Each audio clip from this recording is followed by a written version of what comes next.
Hello Master Jet, ang case ko po is miscarriage pero makaka-avail po ba ng 60 days leave with pay kahit hindi ako mag-undergo ng RASPA?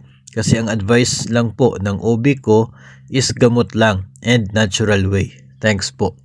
Actually, in the past days may mga nabasa din po ako na related dito at yung isang case nga ay hindi daw siya bibigyan ng maternity leave kung hindi po mag-undergo ng pagpaparaspa. Ito pong nakunan na personnel.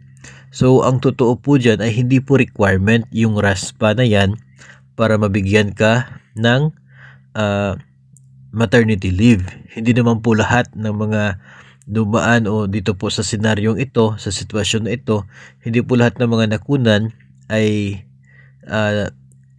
kailangan, no, yung RASPA na yan.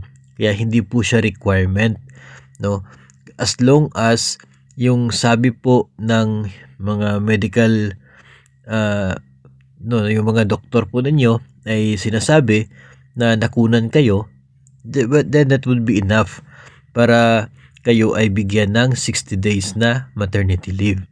Hindi po yung required talaga.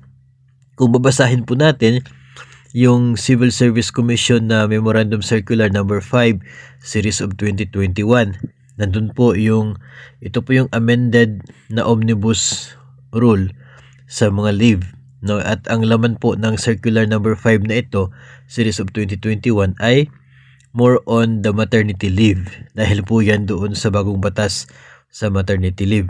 So dito po ay wala pong binanggit na requirement ng RASPA para maka-avail sa maternity leave yung mga nakunan. Ang sinasabi lamang kapag nakunan yung isang babae ay automatic na eligible siya sa 60 days na maternity leave. Kung nanganak, cesarean man or normal delivery, yun 105 days. Pero kung nakunan o kaya ay forced na termination of itong pagbubuntis, ay pasok doon sa tinatawag nating 60 days na maternity leave.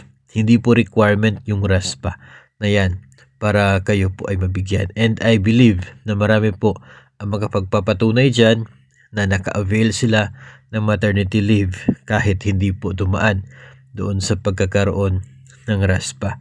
So, 60 days po yan sa ngayon with pay. Calendar days po yung basis natin dyan.